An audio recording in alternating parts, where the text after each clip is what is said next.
Good morning all. Today we are going to discuss regarding the Reserve Bank of India.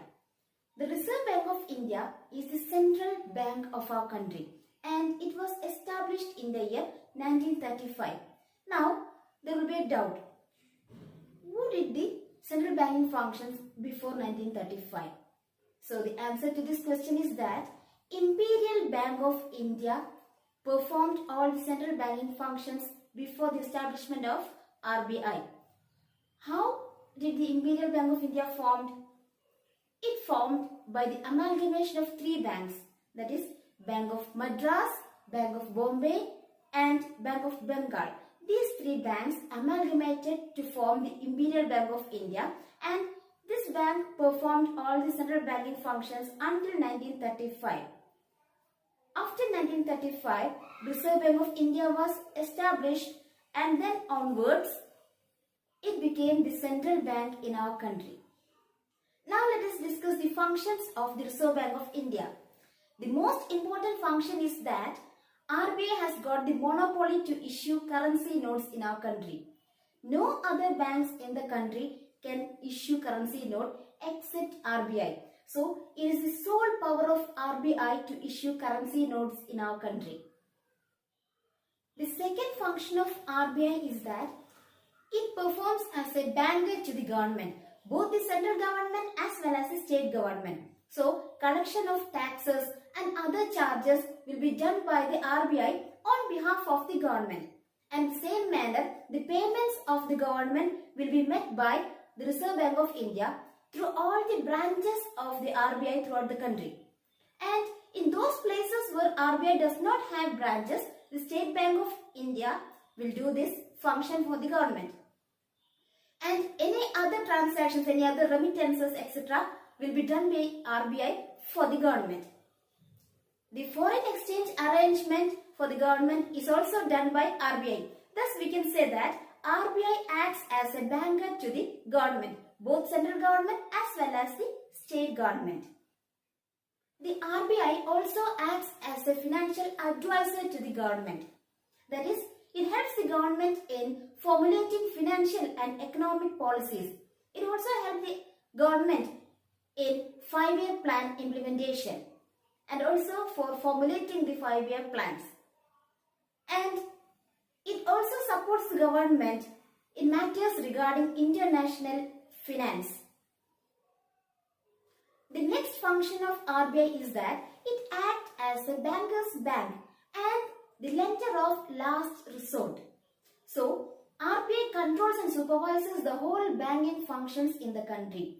Each and every commercial bank in the country is controlled by RBI.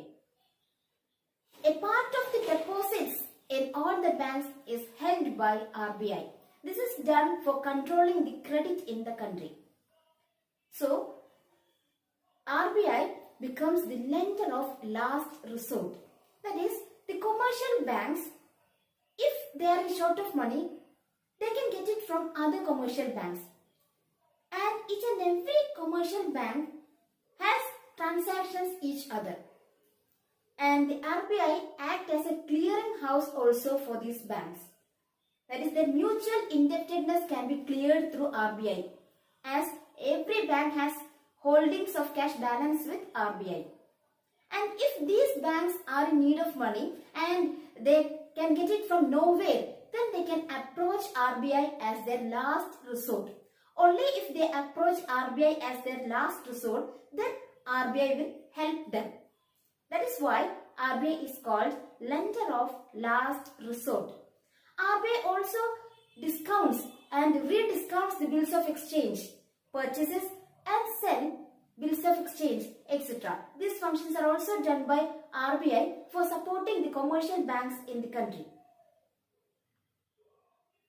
Yet another function of RBI is that it is the controller of credit in the country.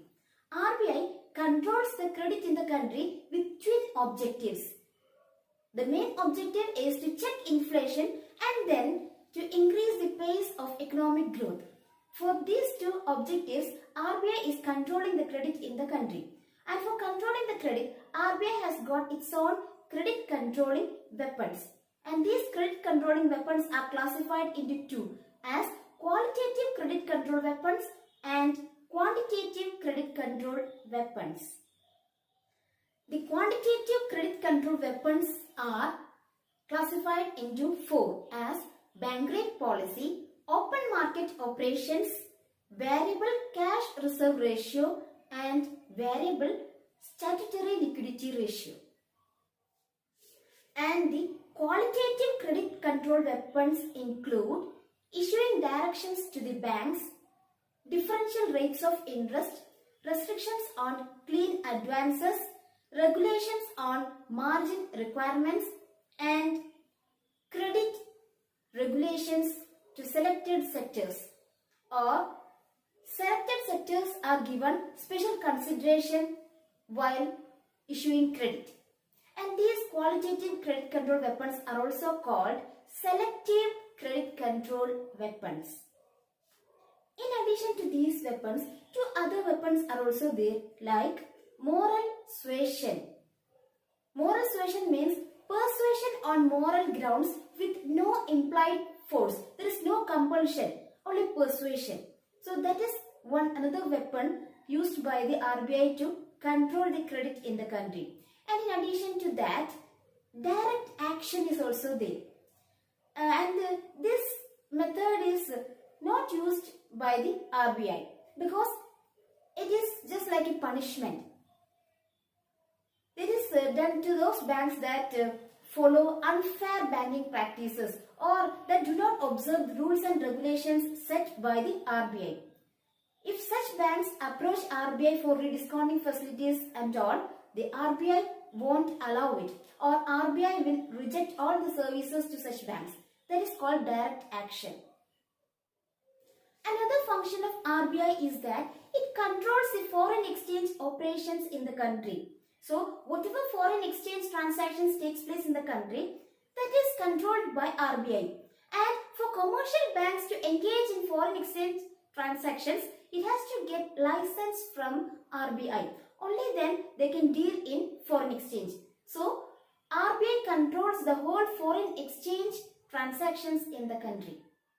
In addition to the monetary functions, the RBI also performs certain non-monetary functions like supervisory functions, promotional functions and developmental functions.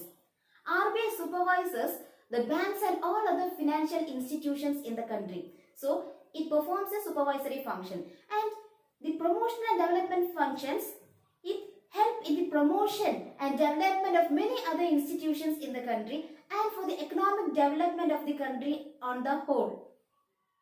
The RBI performs all its functions through various departments like issuing department, banking department, department of currency management, exchange control department, inspection department, industrial finance department, agricultural credit department, department of government and other bank accounts, department of banking operations and development, department of non-banking companies, legal department, rural planning and credit department, department of research and statistics, department of administration.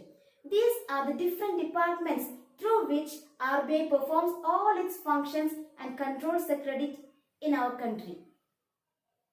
So that's all about the central bank in our country, the Reserve Bank of India. Thank you and have a nice day.